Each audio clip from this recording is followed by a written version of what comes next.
c'est pas une chose parfaite. Justice parfaitewul. Même si on nous dit que c'est le dernier rempart. nee nañu bu ñu demee ba jaaxle justice moo ñu ciy génnee waaye nag justice tamit du ñuy toog ci tribunaux yi di àtte kese maanaam juge yi toog ci salle d'audience yi du ñooñu kese ñooy justice. Justice benn tout la depuis le ministère de la justice lié à la primature lié à la présidence de la République donc en relation avec le politique loolu c'est une évidence. Ensuite le parquet qui a un patron qui avait un autre patron ainsi de suite ba tax na réew yu mel ni Sénégal justice dafa dem ba am liaison bu profonde avec les tenants du pouvoir mais itam tant que laaluñu politicien Fatima. doo dégg fenn fu ñuy ŋaññi justice te pourtant tous les jours président Lamine Gueye ñoo ngi àtte ay dossiers yi dëgër. yu méttee yu doy waar. ñu ñëw sukkandiku ci li nga xam ne moom la leen yoon may code pénal code de procédure pénale jurisprudence expérience personnelle ñu dajale ko àtte ay nit ñii ñu daan leen ñii ñu bàyyi leen ñu ñibbi et tous les jours des gens sont acquittés au tribunal de Dakar et dans tous les tribunaux mais bu demee ba laal acteur politique bi rek coow li daal di jug lu tax parce que tout simplement ñooñu ñooy wax ñooñu ñoo jege presse bi ñooñu la ñuy xam et souvent quand tu es une célébrité dafa mel ni tu as tendance à avoir un favoritisme ou bien des faveurs yoo xam ni booy bi nekk ci koñ bi sàcc ginaar amu ko kii agressé pour benn 1000 francs bu mu am parce que tout simplement toute la journée lekkul parce que ça aussi il faut se poser des questions pourquoi certains actes sont commis pourquoi ñii di agressé pourquoi kii di sàcc pourquoi kii di def lii pourquoi kii di commettre lii maintenant à la réponse de toutes ces questions là da ngay comprendre l'État est en quelque sorte responsable parce que bu lijjanti woon loolu yëpp kon booy bi du xiif bay dem sàcc wala du am besoin yi simple yooyu ba mën a dem xalaat def safaan. alors maintenant pour le cas de Sophie Gladima ñun ñëpp xam nañ naka la demee Sophie dafa defoon dañoo état moo doon tabax benn infrastructure fale ca Kédougou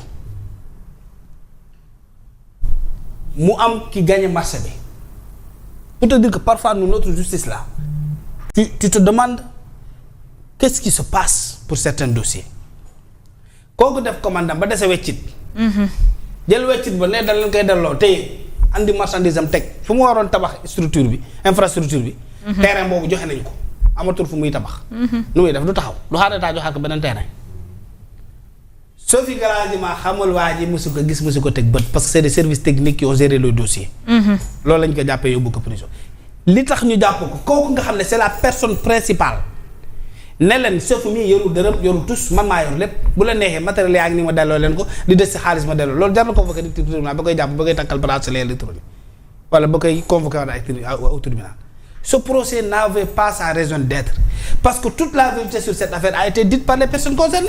Sophie Gladima nee na moom il n'est lié en rien du tout par rapport à ce dossier la personne concernée ki gagné marché bi nee na leen produit yaa ngi nii man maa jënd marchandise bi teg ko dama demoon pour tabax terrain bi nga xam ne moom lañ ma indiqué woon pour tabax ko terrain boobu jaay nañ ko wala joxe nañ ko amatuma fu may tabax maa ngi xaar état indiqué ma un autre lieu matériel baa ngi nii weccit baa ngi nii commande yaa ngi nii les factures sont là toutes les preuves des commandes sont là léegi lu ci yoon ni Sophie Gladima lu ci jar a jàppale nit ba ngay jàpp ay procès.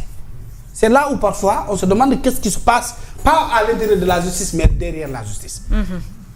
Et tu as vu avec l'autre là, Jérôme Bandiaky. 2 ans. nga jàpp ci doomu aadama tëj ko tuumal ko lu ne. Tu te rappelles de la nee na finalement on ne parle plus d'eux. Ouais. Et maintenant on parle de détention d'armes sans autorisation. dinañ ci ñëw. ça va dinañ ci ñëw. Donc c'est comme ça que ça se passe dans ce pays. loolu tax man parfois j'ai peur de cette justice là parce que nit justice du Sénégal fu ñuy attee dëgg balaa nga faa yegg fekk toroxal nañ la. C'est ça.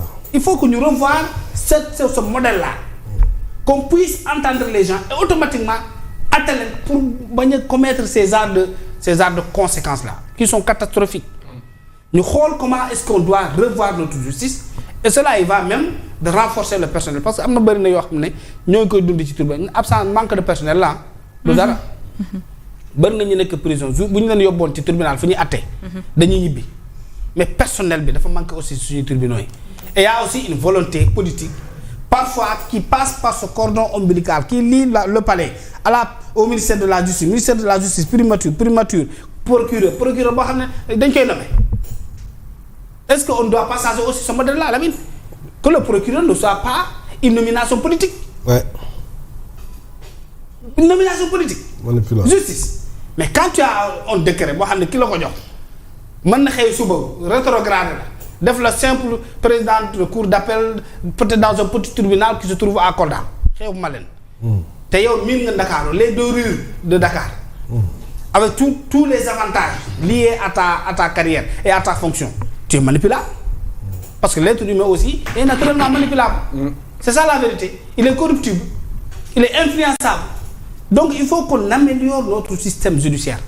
Yenn affaire il faut que ñu dindi ko qu'on donne plus d'indépendance aux magistrats. loolu moo am on a parlé maintenant de juge des libertés est-ce que bon jàpp nañ ne ñoom su ko defee bu ñu demee ci ay juge des libertés le tribunal les juges risquent d'être très puissants par rapport au président de la République par rapport ak yéen loolu la ñuy bañ mais il faut encadrer il faut organiser il faut être inventif parce que c'est quand il y a un problème que tu peux trouver des solutions appropriées xool le juge des libertés moom tamit am lu ko tënk loolu mën na nekk mais jàpp nit ki sawaay ci li yoo xam ne ñëpp xam nañ ne nii la demee Sophie Gladima c'est le dossier le plus bizarre. C'est le dossier le plus bizarre de tous ces dossiers qui sont ici. La dame là dem na ba nee nañ ko da nga joxe caution mu ne joxe ma dërëm. benn caution joxe ma parce que man dëgg ma. tëj leen ma def leen ce que vous voulez. je n'ai rien fait je n'ai aucune affaire je n'ai rien à faire avec ce dossier là. saa waay nga xëy tey ñu naa la dañ lay atte finalement xam nga nan la mujjee. dañ koy acquitté elle n'a rien fait alors que takkal nañu ko fii tilimal nañu ko. surtout ça. touché nañu son honneur sa dignité am famille am njaboot am fu mu bokk. on doit vraiment mettre fin à ces pratiques là. mettre fin à ces pratiques. par rapport ak li nga xamante ne moom lañ ci nemmeeku ci haute cour de justice yi nga xamante ne ñu bare dañ ko contester Bamba parce que jàpp nañ ne buñ la xasee ba àtte jeex na amatoo fenn fooy jaar pour mën a contester lu nu mel loolee bokk na ci li tax forum du justiciable ak seen jiit dem porter affaire bi. waaw loolu moo man mii aussi loolu moo ma xaw a inquiété si affaire bi. li ma si jaaxal mooy déjà chaque jour ñu wax ko fii Fatima. ñun bañuñu li nga xamante ne mooy justice def liggéeyam. et ñun wax nañ toujours ne la justice est toujours notre dernier rempart et puis ñun on fait toujours confiance à la justice mais avec quel homme ak ñan. c'est-à-dire boo jëlee haute cour de justice man su ma juumul nekkul bëkki Demba Ndiaye moom lañ doon former fële ci assemblée nationale ñan ñoo formé haute cour de justice. boo jëlee tey ñi nga xam ne moom la ñuy lim su ma juumul Ayib Daffé bokk ci haute cour de justice bi. ci la bokk. su ma juumul Amadou Ba Passé bokk ci haute cour de justice bi. ci la bokk. su ma juumul ki nga xamante ne mooy Abdou Mbow bokk ci haute cour de justice bi. waaw ci la bokk. waa léegi ñooñu noonu est-ce que ñoom nekkuñu ay politiciens. ak l'ancien procureur. est-ce que nekkuñu ci langue politique bi.